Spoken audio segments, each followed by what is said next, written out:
Hello बच्चों, चलिए इस प्रश्न को देखते हैं। कांच का अपवर्तनांक नीले प्रकाश के लिए लाल प्रकाश की अपेक्षा अधिक होता है। कांच में नीले व लाल प्रकाश में से किसकी चाल अधिक होगी? तो बच्चों, प्रश्न में हमसे क्या कहा गया कि कांच में अर्थात कोई भी माध्यम है, कांच अर्थात कांच के अंदर हमारे पास बच्चों जो नीले प्रकाश के लिए अपवर्तनांक होता है वो लाल प्रकाश की अपेक्षा अधिक होता है।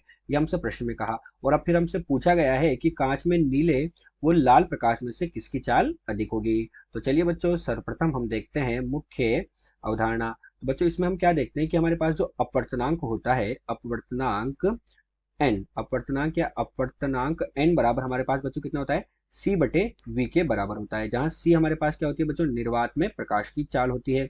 निर्वात में प्रकाश की चाल, प्रकाश की चाल। तो अपवर्तनांक की परिभाषा से हमने लिखा बच्चों एन बराबर सी बटे वी, जहां सी निर्वात में प्रकाश की चाल है और वी हमारे पास क्या है बच्चों? माध्यम में प्रकाश की चाल है। तो वी हमारे पास हो गया माध्यम में प्रकाश की चाल। तो बच्चों, यहां से हमारे पास माध्यम में प्रकाश की चाल v बराबर कितना हो जाएगा? माध्यम में प्रकाश की चाल v बराबर हमारे पास होगा बच्चों c बटे एन के।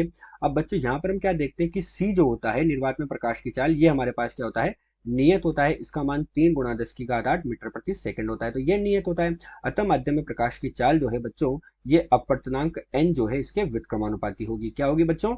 माध्यम में प्रकाश की चाल अपवर्तनांक के व्युत्क्रमानुपाती होती है। यही इस प्रश्न की मुख्य अवधारणा है। तो चलिए बच्चों, अब हम देखते हैं कि हमें प्रश्न में क्या दिया है। तो बच्चों, प्रश्न में हमें दिया है और प्रश्न में हमारे पास क्या लिखा हुआ है कि कांच में अर्थात किसी माध्यम में कांच का अपवर्तनांक जो है बच्चों वो नीले प्रकाश के लिए लाल प्रकाश की अपेक्षा अधिक होता है। अर्थात बच्चों, हमारे पास जो अपवर्तनांक है वो नीले प्रकाश का अधिक दिया गया है। अर्थात ये अपवर्तनांक जो है नीले प्रकाश का ये हमारे पास किससे अधिक दिया गया है बच्चों? लाल प्रकाश से अधिक दिया गया है। ये तो हमें प्रश्न में दिया गया है। तो चलिए अब हम प्रश्न को हल करते हैं। तो अब हम क्या करेंगे?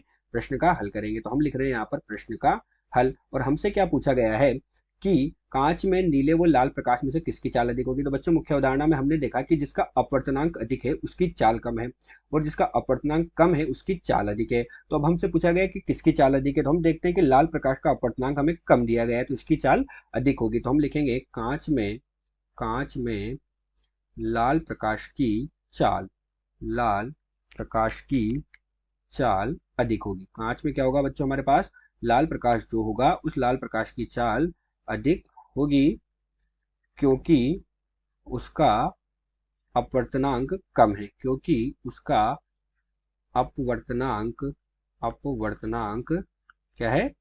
कम है। तो उसका अपवर्तनांक कम है, तो माध्यम में जो होगी उसकी चाल क्या होगी बच्चों? हमारे पास अधिक हो जाएगी। यही इस प्रश्न का उत्तर है। आशा करते हैं दिया हुआ प्रश्न आपको समझ आया होगा। धन्यवाद।